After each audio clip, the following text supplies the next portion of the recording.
Bagaimana cara untuk bisa menghasilkan cuan tapi tidak perlu modal yang besar?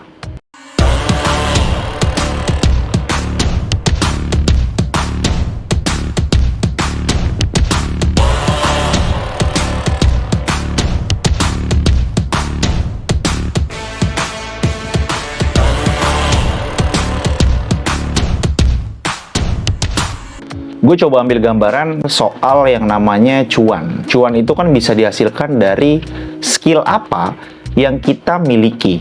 Kemudian ketika kita sudah memiliki yang namanya sebuah skill, tentunya kita punya nilai, ya. Kita punya value, kita punya keunggulan. Pada akhirnya, value yang kita punya ini bisa menghasilkan sebuah cuan. Karena ujung-ujungnya cuan dari jualan, karena kalau nggak jualan pasti nggak bakalan dapet cuan. Contohnya, lo punya skill public speaking.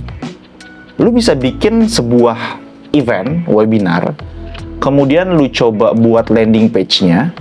Setelah itu lo coba iklankan di platform media sosial seperti Instagram, kemudian juga Facebook. Dan di situ adalah letak bagaimana lo bisa meyakinkan potensial konsumen untuk bisa mengikuti webinar lo.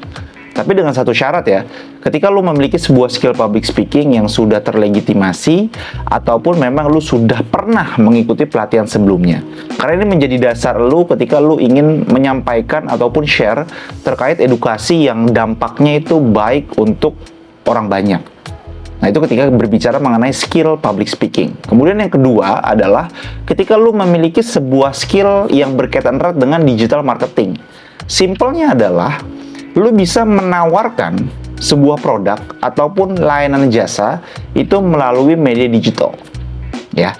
Jadi lu bisa coba buat sebuah produk digital yang sifatnya itu seperti e-course ataupun e-learning, ya. Lu susun modul-modulnya dari awal sampai dengan akhir.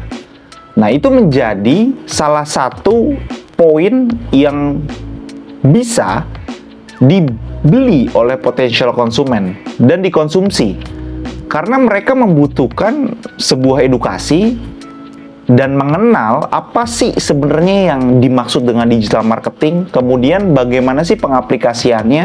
Nah, di situ lalu hadir untuk bisa menjelaskan melalui video belajar dari awal sampai dengan akhir. Nah, kemudian yang ketiga adalah ketika kita berbicara mengenai yang namanya skill public relation. Jadi skill ini merupakan sebuah skill yang harusnya lu bisa tawarkan kepada potensial konsumen. Sebagai contoh, public relation itu kan merupakan hubungan publik ya, yang sifatnya adalah bagaimana ketika sebuah perusahaan itu membutuhkan seorang public relation untuk bisa membangun trusting kepada potensial konsumennya. Bisnis A ini geraknya di bidang apa sih? Kemudian apa sih yang bisa diberikan solusinya dari bisnis A terhadap Anda sebagai potensial konsumen? Nah, jadi poinnya adalah ketika lu punya yang namanya sebuah skill, nah skill ini bisa ditawarkan kepada potensial konsumen. Jadi jangan pernah lu menilai kalau skill yang lu miliki ini hanya sekedar skill yang bisa lu terapkan di dunia pekerjaan lu ataupun di dunia kerja saat ini lu sedang bekerja gitu. Itu enggak. Jadi skill yang kita miliki itu bisa menjadi penghasilan sampingan atau side hustle. Sebagai contoh ya, gue pribadi memiliki skill public speaking.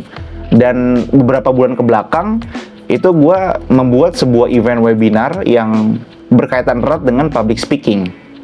Ya, jadi gue coba buat webinar yang pertama secara gratis, kemudian juga yang kedua secara berbayar, dan yang ketiga gue membuat beberapa event-event itu secara offline. Seperti itu. Jadi poinnya adalah jangan pernah ya kita mendiskriminasi diri kita kalau skill yang kita punya ini adalah skill yang ya udah kita hanya bisa maksimalkan pada saat kita bekerja aja. Gitu. Jadi ketika lo mau menghasilkan sebuah cuan dari pintu lain selain pekerjaan utama lo, kuncinya adalah lo harus memahami yang namanya digital marketing. Karena ketika kita memiliki sebuah skill, ketika kita memiliki sebuah value, kita butuh untuk mendongkrak hal tersebut sehingga skill yang kita punya itu bisa dinikmati oleh orang banyak. Dengan cara apa? Dengan cara lu menawarkannya menggunakan yang namanya strategi digital marketing. ya, seperti kepemilikan website. Simpelnya lu coba buat website landing page yang berkaitan erat dengan skill yang lu mau edukasi kepada orang-orang yang memang membutuhkan ilmu di bidang itu. Nah, pada akhirnya adalah apa?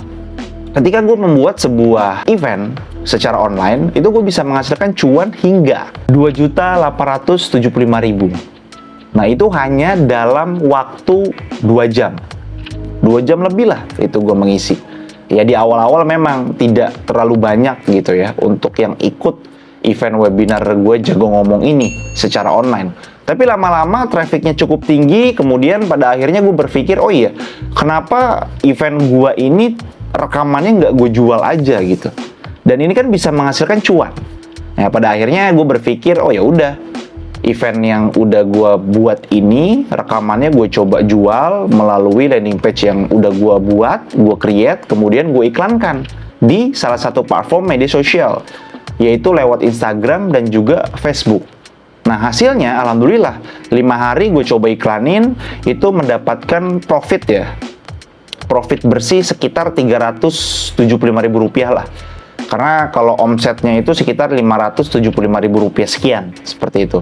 Nah, kemudian di minggu selanjutnya itu gue coba jual lagi ya, dengan konten yang berbeda, menggunakan video. Dan itu baru sehari ya, itu terjual 6 order ya. Jadi mendapatkan 6 order dan itu sudah menghasilkan 198.000. Nah, artinya apa? Video yang coba gua tawarkan kepada orang-orang yang membutuhkan terkait ilmu di bidang public speaking, itu bisa gue coba tawarkan dan gue jual kepada orang-orang yang memang banget butuh hal itu. Kuncinya adalah gue menerapkan strategi digital marketing, membuat landing page-nya, kemudian gue membuat konten gambarnya, kemudian gue membuat video pendeknya, ya durasi 1 menit, kemudian gue coba iklankan di Meta Ads, dan gue coba connectingkan ke pihak kedua, baik itu menggunakan order online ataupun mid-trans, dan itu menghasilkan cuan. Bayangkan kalau misalnya kalian punya skill, ya sebagai contoh gitu, kalian punya kemampuan berbahasa Inggris yang baik, kemudian kalian buat webinarnya untuk bisa mengedukasi orang-orang yang setidaknya mereka ingin belajar dasar-dasar cara mereka agar lancar speaking English. Ataupun misalnya kalau kalian punya skill terkait dengan video editing, ya itu bisa juga kalian buat webinarnya. Jadi bagaimana sih kiat-kiat untuk melakukan editing video, apa aja sih yang harus disiapkan, apa aja sih toolsnya, kemudian gimana sih cara membuat video yang awalnya biasa tapi menjadi luar biasa. Nah, poinnya adalah di sini gue mau nyampaikan ke kalian semua bahwa skill yang kalian miliki itu bisa kalian kemas dengan baik sehingga pada akhirnya kalian bisa menghasilkan cuan dari skill yang kalian miliki. So, mungkin itu aja sedikit dari gue, tips bagaimana cara menghasilkan cuan berangkat dari skill yang kita punya. Semoga video ini bisa bermanfaat. Yang baru datang, gue ucapkan terima kasih. Jangan lupa di like, share, save, dan juga di komen. Dan di subscribe. See you on the next video. Bye-bye.